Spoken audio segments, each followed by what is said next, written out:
Yo, yo, yo, welcome back to another episode of On the Spot Sports. And before we get to our guest today, we have a big shout out for Living Sisu. Living Sisu is a platform and app that wants to give you all the tools to have success in your sport. Their main objective is to activate your lifestyle. So it's for active people. Enjoy discounts at companies like BioSteel, 30% off, Body Logics, the Goalie Guild, all his books are discounted. Roan, Lululemon for men, 20% off, online stretching programs with Eccentrics, 1 full month free. They got super silent massage guns, 20% off those. And it's a great quality. It's way less expensive than a Theragun, and it's great quality. So there's so many more discounts that you guys will need to just become a member to see. So they want to provide you with anything you need for success. So come join the community. I'm a part of it. A bunch of other athletes are a part of it. So it's free to join. It takes 20 seconds to get exclusive offers to your sport, and it's definitely worth it. So do us a huge favor and go sign up for Living Sisu's membership. It's free, 20 takes 20 seconds. So go do it, and we'll see you there. Living Sisu is a great company.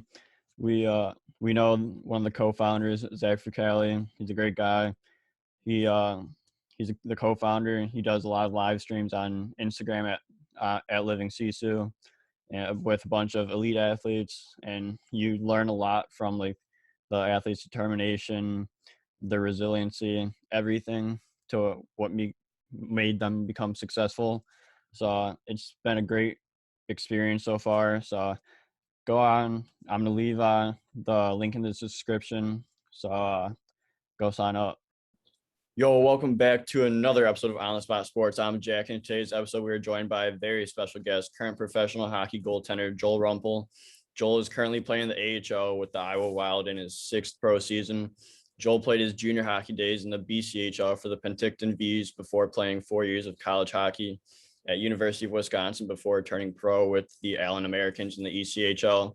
So this is going to be a fun episode, fun interview. So welcome to the show, Joel Rumpel. Hey, thanks for having me on. Yeah, no problem. So how have things been with you? You're currently in Iowa, and you had a game yesterday. So how's everything going with that? Good. Yeah, obviously it's a little weird this year with COVID and all the different protocols. But it ended up working out pretty well for me. Most of the teams are all carrying 3 goalies, so it's I haven't been back in the AHL in 5 years. I was overseas for a while, so it's nice to be back here in the AHL. Yeah, so how different is it, especially with like crowded crease? Like you have 3 goalies right now. So like how are practices and all that, and just jumping in for reps? Yeah, it's obviously you kind of got to know your position on the team, and right now with the 2 other guys back down, I kind of just wait my turn, depending on who's playing, kind of switching off with the other guy. But no, they're really fun to work with, so it's pretty easy. Yeah, for sure. That's always the best part, is when you guys are all good buddies and it's fun to just compete against each other, even though there's 3 of you trying to get one spot. Yeah, no, definitely. It's obviously there's that competitive edge, but no, Barbs and Jonesy are both really good guys, and yeah, couldn't ask for a couple other better goalie partners this year. Yeah, that's awesome. So I want to start things off with, like, can you give our viewers a little background information on yourself? Like, when you started playing hockey, what made you become a goaltender? Like, what was your first like real moment where it's like, I want to be a goalie? Yeah, well, I grew up in Canada, so hockey was kind of just what you pretty much have to do. But no, I fell in love. Started skating when I was 3, playing in a league at 4, and then yeah, I don't know. I probably was around 7 when I became like really interested in goalie. Patrick Waugh was my favorite goalie, and then my favorite team was Colorado. So yeah, kind of just fell in love with this position. My mom said I was better at goalie too than player, so that helped push me in that direction. Yeah, that's for sure. That'll definitely help you push you in that direction. Just, hey, goalie's pretty fun too, so can't complain there. Yeah, no, it was great. So, yeah, I grew up in Swift Current, so played all my minor hockey there, and then yeah, like you said, went on to Penticton, and then played juniors there, and then college, and yeah, overseas for a few years, and played in the minors here in the U.S. So yeah, been all over the place. Yeah, that's awesome. So what was your youth hockey experience like in Canada, and just like Canada's obviously a hockey country, so it's like, what was playing hockey in Canada like? Yeah, it was fun.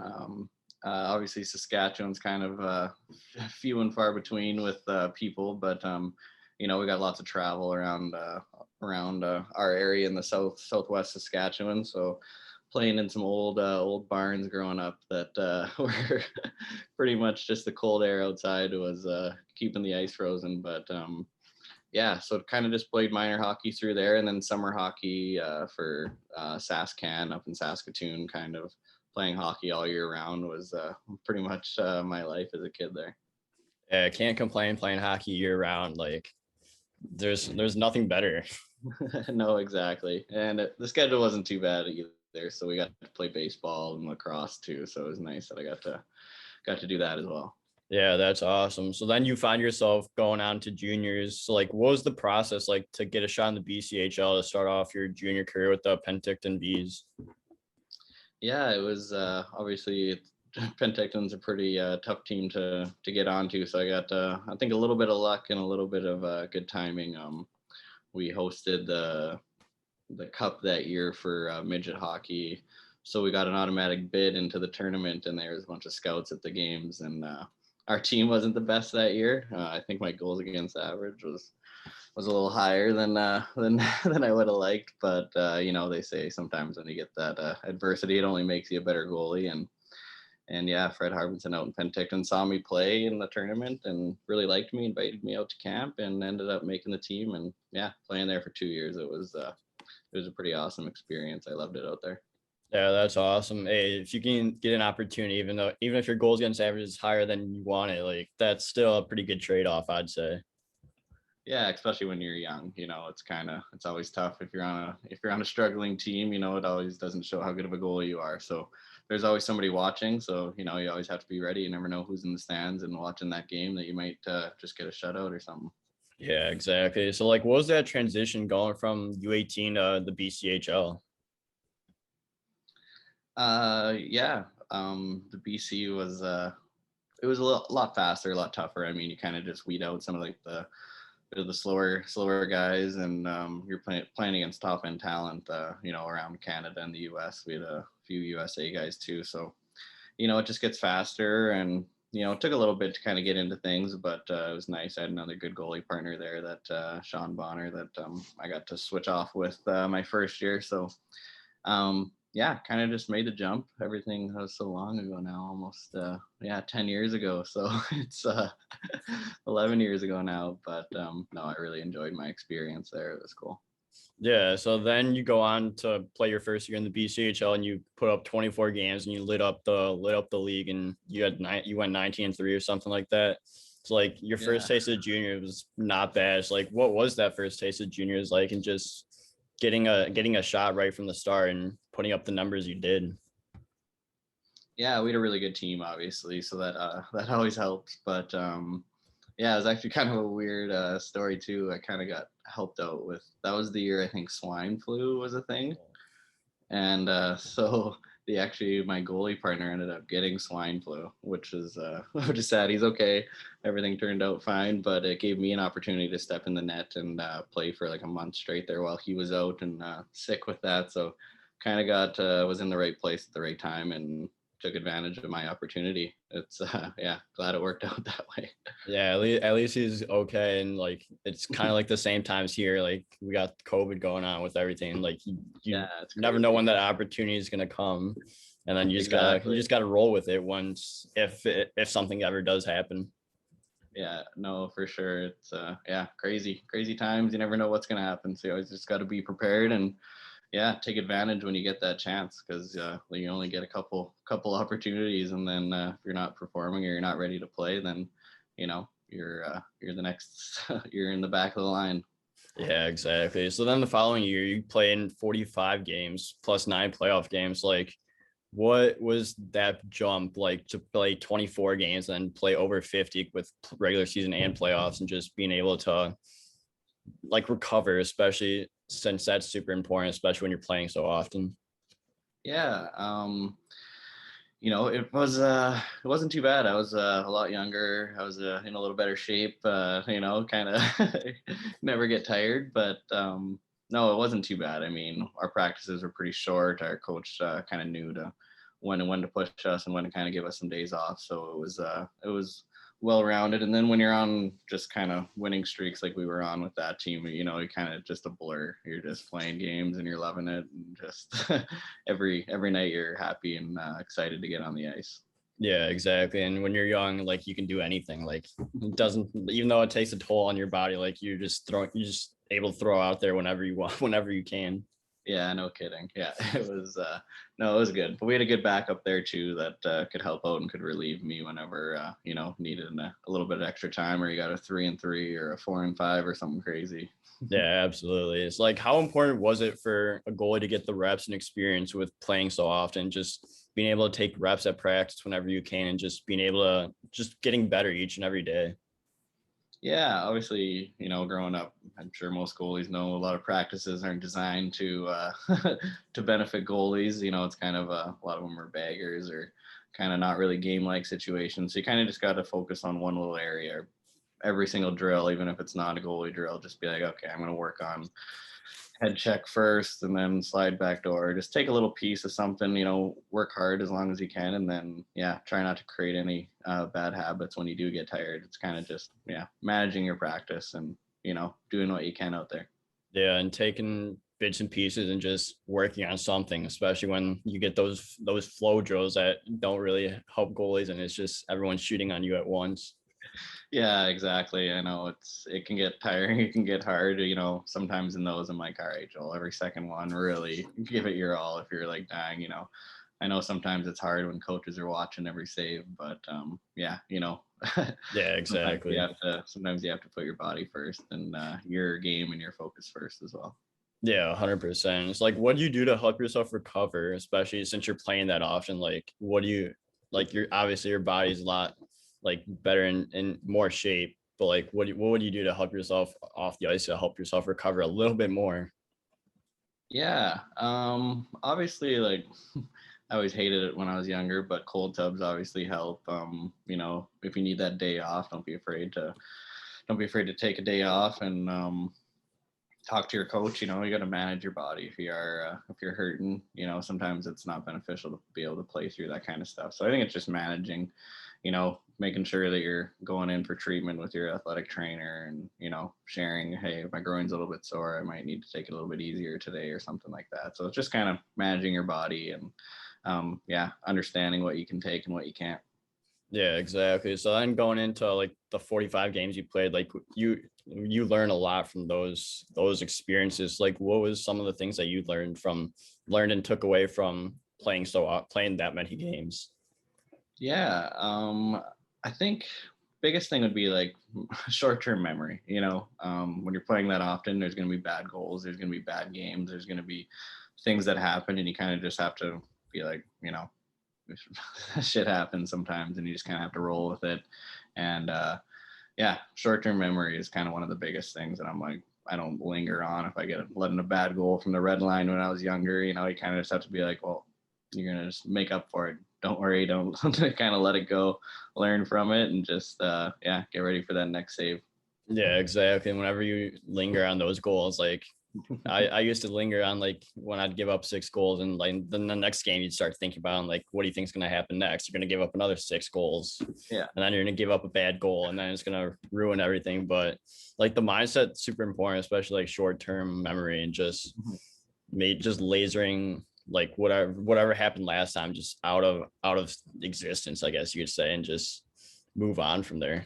Oh yeah, definitely. And yeah, and having a positive mindset too. Don't get too down on yourself. Don't be too hard. I just split the game up into like 5-minute segments, and I just kind of battle through those 5 minutes. All right, each period, Yeah. and then yeah. Yeah, absolutely. It's like, what was playoff hockey like in Penticton? You played in 10 games throughout your 2 years there. It's like, what was the atmosphere like there? Yeah, it's a really nice league. All the rinks are really cool. They get lots of fans out there. So yeah, it was pretty nice walking into 6,000 people at the in Penticton there at our barn. So yeah, our fans were great. It's kind of a lot of energy. We ended up losing out a little earlier than we would have liked both years, but you kind of learn from it, and then you have that desire to not lose out early again. Yeah, playoff atmosphere is a whole different breed, and it's a lot more intense. That's for sure. Oh yeah, no, it's fun. That's what you play the whole regular season for. It's what you're Yeah, excited. Everybody wants playoffs, and everybody wants to win. So yeah. exactly. 100% agree with you there. So then after your final season of juniors, you decide to commit to play D1 hockey at Wisconsin. So like, what was the process like to find Wisconsin and have it be your school for the next 4 years? Yeah, I was recruited by a couple schools. My first year of junior there, when I got to take over the net for a bit, and then I was kind of weighing a few options. And my second year at Wisconsin came on the radar, along with Notre Dame and a couple other teams that were pretty highly touted schools. So I had my fly down scheduled, and Wisconsin was my first fly down, and I absolutely just fell in love with it immediately. And you really can't get a better school than that. There's comparable Yeah. ones, but there's nothing really better than being a Badger. So it was a pretty easy decision for me.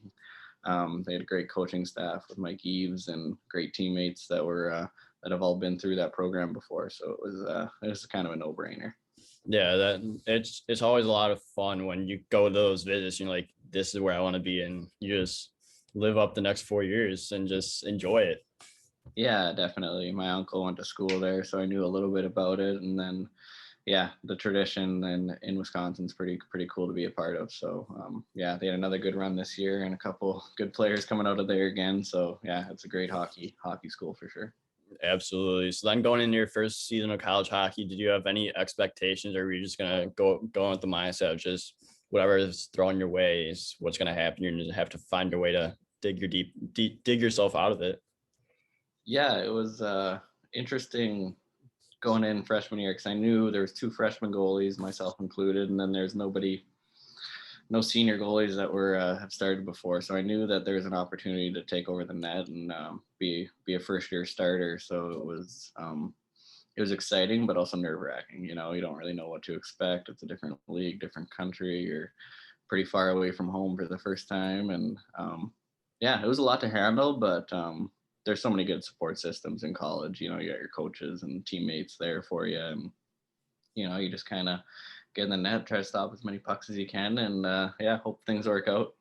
Yeah, that's always the goal, is stop pucks from entering the net. And just, you went on to play 26 games that year as well. It's like, what was it like getting like that experience, especially since you said that there's two other freshman goalies coming in, like getting those games over those other goalies? Yeah. I mean, your leash is pretty short when you're in a battle like that. So every night you got to kind of perform. So there's that added pressure. But as a goalie, I think you have to thrive under that pressure. You can't get too nervous. You can't get too worked up. You just have to believe in your practice, believe in your talent, and yeah, just kind of do what you do out there. Yeah, absolutely. So then going into the year, and did you like, what was that transition like actually from going to the BCHL to college hockey? Like, it's obviously faster and probably more skilled, but like, was how long did it take you to adjust to the college level? It wasn't too bad. Yeah, obviously everybody's got a harder shot. Everybody's a little bigger. Everybody's a little faster, and but you're getting bigger and faster too as a goalie. So the jump wasn't too crazy hard. It was kind of more dealing with like you're at school. You got a full class schedule, so you got not as much time. You can't nap before the game. You got to go to class, and so you kind of got to change up your routines a little bit. So I think that was some of the hardest part, was just managing hockey, training, practice, games, and then along with a full college schedule for the first time was a little difficult. But again, you got so many people there that have been through it before you, the seniors and the juniors, that kind of show you the tricks and how to kind of manage your time better. Yeah, absolutely. And just that balance, that the balance is hard, especially as a college athlete. Like, you got everything going on, everything coming at you, and you just gotta separate yourself from like just having everything come at you, and just separate it into like bits and pieces to actually do your schoolwork. Yeah, no, it was good that we had like tutors and stuff that always helped us too. If you need that extra help, you could get it. And yeah, besides that, you had to know what you kind of wanted to do. If you wanted to get into like an engineering program or something, you're going to have way less time to focus on hockey. So you kind of also have to like decide kind of what kind of class schedule you think that you can handle while still wanting to make it to the NHL, and hockey being a priority, but also education, not wanting to waste 4 years and not get a degree in something that you like. So Yeah, absolutely. It's like, how important was having a strong and positive mindset throughout your entire college career and going in the pros, especially in college, since you're focusing on school, hockey, workouts, like all of that. yeah, it can get stressful. You get down at times when you get a little bit in over your head sometimes, whether hockey's not going the right way or you got too many exams coming up. It's easy to kind of get a little depressed or sad in those situations, but you just kind of have to take a step back, kind of slow down, take a breath, and just be like, hey, you're playing at one of the top schools and in university. There's a lot less, there's a lot worse things that are going on in the world right now. So you kind of just have to, yeah, remember how lucky you are to be where you are, because there's a million other goalies that want to be exactly where you are right now. So you always just Yeah. have to have that positive outlook on life. Yeah, absolutely. Totally agree with you there. So then throughout the next 3 years, you play in 89 games total. So you're the guy. So like, what made you successful throughout those years of college hockey, and like especially like handling so much? Like what did you go through to help yourself push yourself even further in being successful? Yeah, I think the biggest thing was my team was pretty good in front of me, so I knew I had that. So there wasn't a whole lot of pressure on me that I had to win every game by myself. I knew Yeah. all I had to do was make the saves I'm supposed to make out there and make a couple that you're not supposed to make, and you're gonna win a game. So kind of just having that mindset where you trust your teammates in front of you to score, and you don't have to get a shutout every single night. You don't have to put that kind of pressure when you're playing every game. You just have to give your team a chance to win every single night. Keep them within striking distance. If if you're getting hemmed for 10 minutes, just know that it's going to end, and try to keep that puck out as long as possible and wait for your team to go down and score. So that's the biggest thing that I took Yeah. from college, was just kind of keeping it simple, knowing, just do your job, and things will work out. Yeah, for sure. So then you're going into your senior year. Did you use that mindset, especially when things weren't going all in the right direction? Like when you guys weren't winning games, like how Yeah. difficult was that year for you, and just being able to just say it's gonna end, and then like get out of that slump? Yeah, it was tough obviously that year. Struggling when the past 2 years we won the WCHA and then we won the Big Ten championship. So you go from winning being a championship and getting a ring on your finger 2 years in a row to struggling to win one game. It was hard. We were a young team, and again, like I kind of said in midget there, things worked out. People were still watching. People are still there. So you still have to give it your all every single game and try to perform for your school and for your team, and just grind it out. Yeah, it was a tough year, but we got a few wins. I think I got a 45 save shutout that year to get one of them, and there's NHL teams in the stands every night, so you gotta be able to at least again try to give your team a chance every night, and sometimes the year doesn't go your way, but good things can still work out. That's when I ended up getting my NHL deal. So, yeah, 2 years before I was a champion and didn't get anything, and then the year that I only won 4 games the entire season, I end up catching somebody's eye and.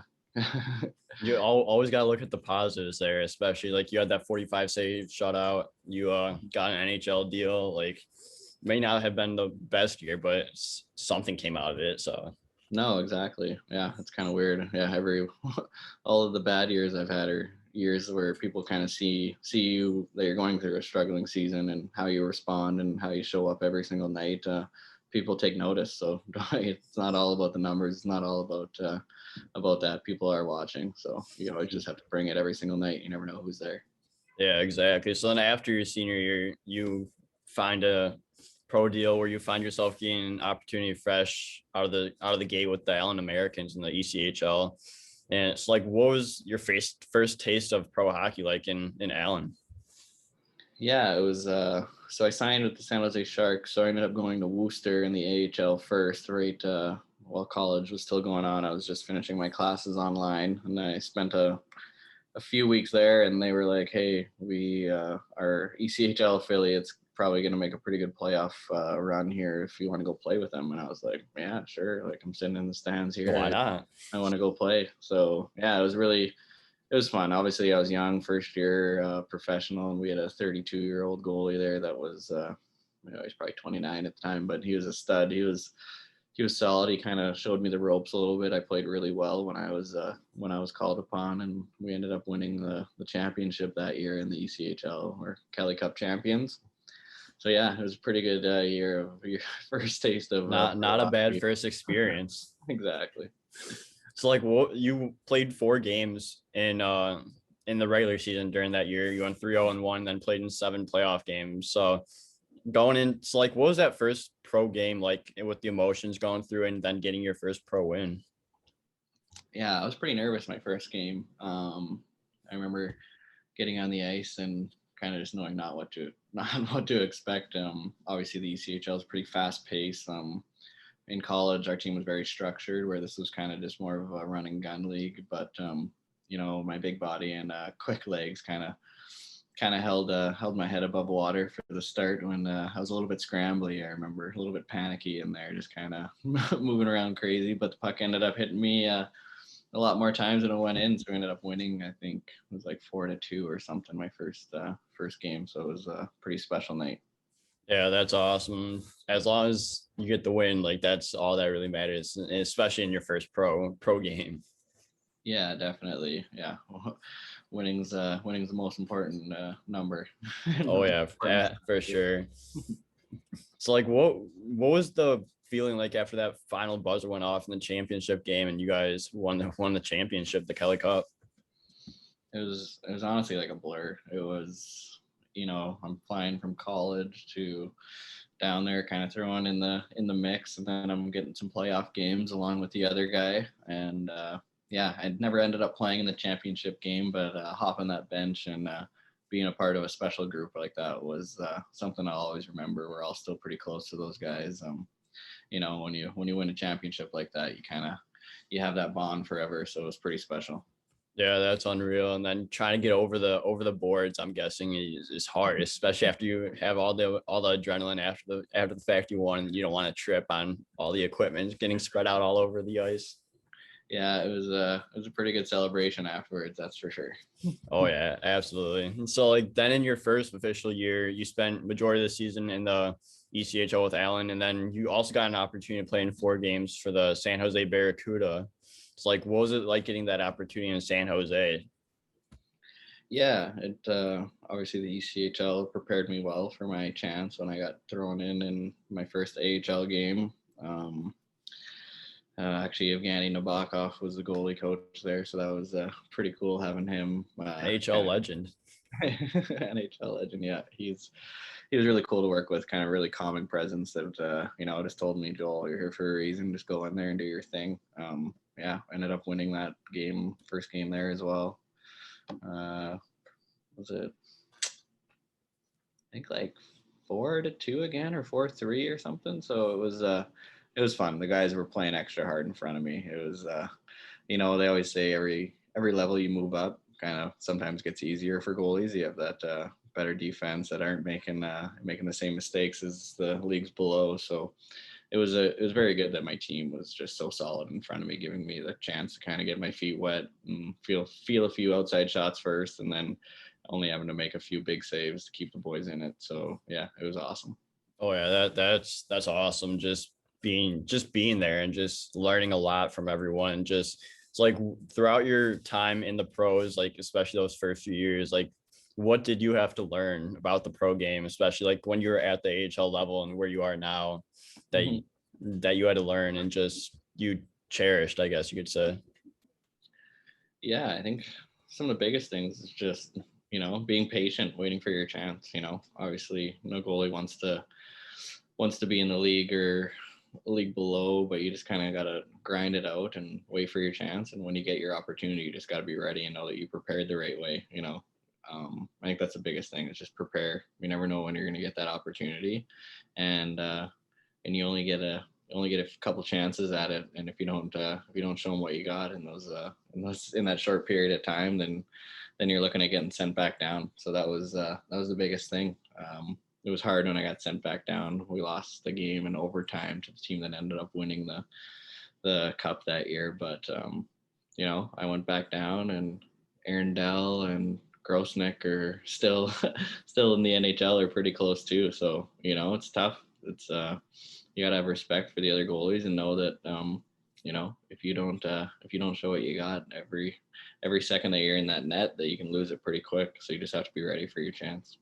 Yeah, absolutely. That's a great learning point there. And then going into the following season, 2016, 2017, you played in 9 games total throughout the season with the Cincinnati Cyclones. It's like, what was that year like? And just having only playing 9 games and having to get ready for that opportunity, I guess you could say, and just work at practice.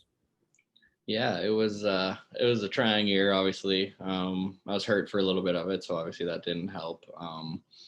But yeah, we had 2 goalies that were on NHL, AHL deals, and I was only on an ECHL deal. So those goalies ahead of you are going to get all the opportunity. But again, you're there for a reason, and you got to be ready when you get called upon, you get thrown in that net. You have to win, and that was my outlook. I was like, what, every night I'm in there, I'm just going to try to win for the team, and I ended up being above 500 that year, and I'm not sure if our team was. So you just kind of take those little wins like that. You just kind of gotta keep working and be patient and know that you'll get your chance, and when you do, you make the most of it. Yeah, exactly. You always got to look at the positives, like we were saying earlier, and any wins that you could get, like you need to be positive about those, especially when things might not be going right in any other category. Yeah, definitely. Kind of just, again, taking it one game at a time, one day at a time, and just waiting for your chance, and it'll come. Exactly. So then the following year, you go to Wichita, and then you get traded to Utah. It's like, what was it like getting traded? And like, were you ever down on yourself when that did happen? Or like, did you just take it as an opportunity to start fresh? Yeah, it was. I liked the team a lot in Wichita, so it was obviously hard leaving the guys there. But what it came down to was, again, goalies got sent down from Edmonton's farm team, and then I'm sitting there again, ECHL contract, and these guys are on NHL deals making $100,000 a year. Obviously, they're going to get a lot of the first chances, and my coach knew that I wanted to play and knew that I was ready and good enough to play, and he saw an opportunity to trade me to a team that needed a goalie that was making a playoff push. So obviously it's hard getting traded, but when it's a situation like that where you're going to get in some games and get to play and get to try to get your team to the playoffs, it was a pretty exciting move for me. Yeah, absolutely. And us goalies, we like to play games and not sit on the bench. So like we just got to take those opportunities to start fresh and just roll with whatever's dealt our way and just play whenever we can. Yeah, exactly. No, it was a good move for me, and got in some games there, and I think we were only 1 point away from making playoffs that year. So it was tough. It was tough. I came in a little late, but no, it was a really good experience. So yeah, absolutely. So then you find yourself going overseas for the next few seasons in Glasgow in the EIHL, and then you played hockey in Norway as well. It's like, what was your experience overseas and just the new culture, the new game, everything that goes around with being a new guy in a new country?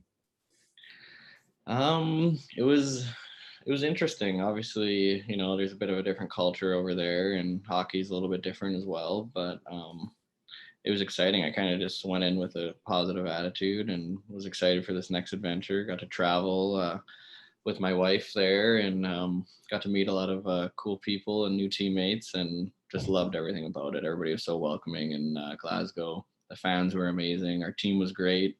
We were, kind of mid-pack, kind of that kind of team where every night we were battling to get wins. So it was a challenging year, but it was so much fun. We ended up winning our conference and championship there as well. So it's nice, obviously, when you win those things with team. You stay apart and you stay pretty close with those guys as well.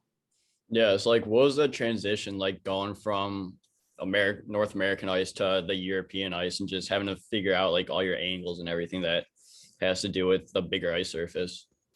Yeah, you got shots coming from, outside the dot, and they kind of like start leveling off sooner just because, the rink's such a wider, and yeah, it's tough. You're thinking a puck's going to hit you in the shoulder or go over the net, and then all of a sudden it starts going down behind you and goes in somehow, and you kind of look like an idiot for a little bit. But you learn it pretty fast. I mean, goalie, we're all pretty adaptable, and you kind of just have to have a bit of a higher stance, hold your feet a little bit longer, and be able to make those long pass across pushes a little bit better. So it wasn't too bad, to be honest. You kind of just got to look at the positives. NHL rinks, you get more shots are blocked. You kind of don't have to move quite as far. But in the Olympic size rinks, you get more time to see the puck. Everything's kind of a little more open. You can kind of read the game a little better. So yeah, you kind of just got to find those little niches. Yeah, that's at least good that you're able to adjust, and like all goalies have to be adaptable because you never know what's going to happen next, and you just got to adapt and move to different positions and just be ready for whenever the next shot comes. Yeah, definitely. So going into like the atmosphere a little bit here, like what's the European atmosphere like? Like you always hear about stories from like it's like a soccer place. Like what are the fans like there?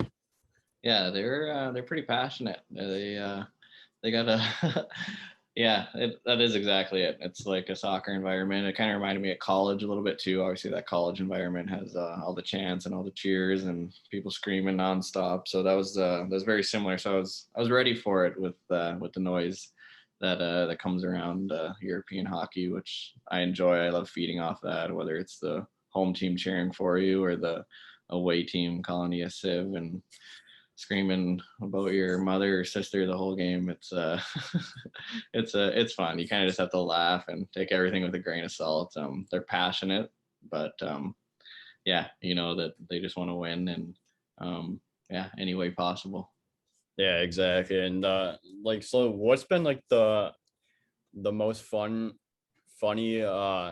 chant that you've ever heard, whether it be college, overseas, like what's your funniest moment there? What's our age range? Who listens to this podcast? Just go wherever it's rated R.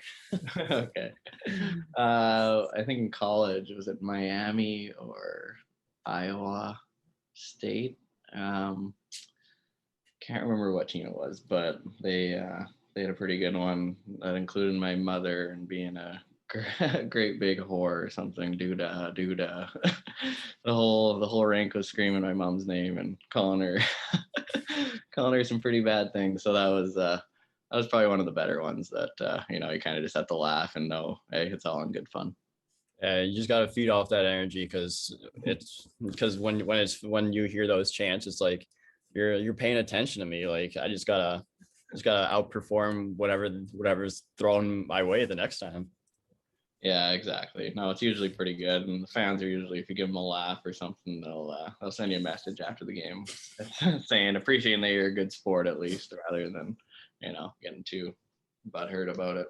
Yeah, exactly. That's at least good. So then going into this year a little bit, it's been one crazy year for everyone, especially athletes. Like you don't know when the season was gonna happen, if it was gonna happen. So you played for three teams this year. Played one game for the Calgary Bulldogs in the WMHL, one game in the coast for the Kansas City Mavericks, and then four games so far with the Iowa Wild in the AHL. So like what has this year been like, and just the craziness that's been happening? Yeah, it was a crazy, bizarre blur of a year, to be honest. I was in Norway last year playing, and we were about to get into playoffs. We were one game away from playoffs, and then all of a sudden they're shutting down the borders. We had to fly back, my wife and I, like the next day. Otherwise, we weren't going to get back into the States.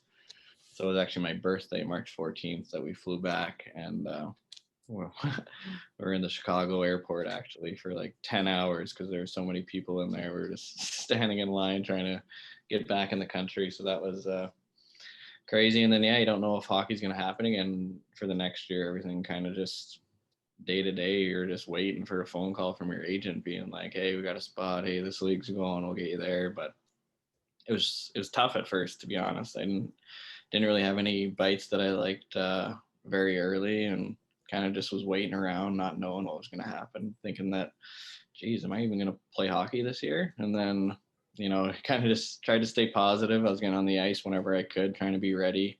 Back in Saskatchewan, we had a rink that was open, thankfully, that I could train at. But yeah, I think it was finally got the call in January.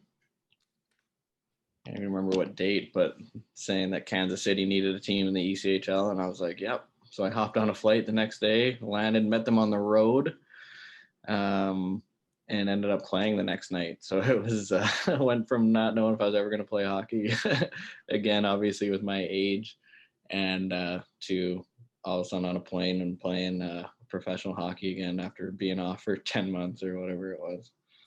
Yeah, that's unreal. And just you have no idea what's going to happen next, and then you're on the flight and you play the next game. It's like, how was that game?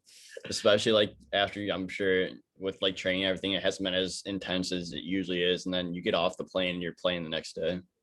Yeah, these guys have been skating and playing all year, and I'm doing little mini ice sessions with some midget aged kids, shooting on me. So I was a little worried, but I knew just take things slow. I was a little scrambly, but then once I kind of got my feet under me, it was everything came back real fast. I kind of started reading plays, and you're like, all right, I can do this. And, yeah, you're all settled in at that point. Yeah, I ended up winning the game, and it was a big win that the team needed. So it was that was awesome. Yeah, that's awesome. And then you go on to in the AHL in Iowa. So what happened with the call there? Like, did you just get a call up from Kansas City, or did your agent just say you're going to Iowa now? Yeah, my agent called me and said that there is a good opportunity here in Iowa. They were having some COVID issues, and they needed a third guy just to be there in case anything happened. Because obviously there's some false positive, false negatives that happen every day. So you lose a goalie, and all of a sudden you're scrambling. So every team kind of was like, might need a guy sitting there in the weeds on call, and ended up being a good spot and good fit. Talked to the coaches, and worked out a deal to come in here and kind of just be that reserve guy, and if I needed to be called upon, just to be ready and take advantage of the opportunity. Yeah, exactly. So that you got some of the opportunities playing in 4 games this year so far and for Iowa. So like, what were those games like, and just taking the game one game at a time, especially since you could be on the reserve the next day? Yeah, it was again, I just came here not really expecting much. I was like, all right, third guy, just make the teammates better, try to help the goalies, just be a good teammate, and that's your role this year is just get in there and be a positive energy around the team and make the team better. And then all of a sudden it's like, hey, a guy up top got COVID, and we're losing a couple guys, and we want you to take the net here. And I was like, geez, okay, good thing I've been preparing, just like everything in my career has taught me. Just work hard every day at practice and be ready for when you get your chance. And I got thrown in against the Wolves that first game, which best team in the league. So that was a little nerve wracking, but I thought I played well. I let in 3 goals, and we couldn't quite pull off the win. But again, I felt like I gave my team a chance, and that's all you can really ask for when when you're throwing the backup in. I would have loved to win it for him, like get a shutout, but you got to be realistic too. And Yeah. It was great getting in there and getting my feet under me again, proving to myself like, hey, Joel, you can play at this level. It's you're here for a reason, and you did well. And then yeah, that's all you need is that confidence and that self motivation that you can do and you can play at that level, and just getting that opportunity to get your feet wet and just being able to get out just help your team out, and just especially helping them trying to win the game. Like, that's all you can do as a goalie. Yeah, no, definitely. I think that's all your teammates in front of you will play harder if they think that you're gonna, keep them in every game, and I think that's a big thing to think about too.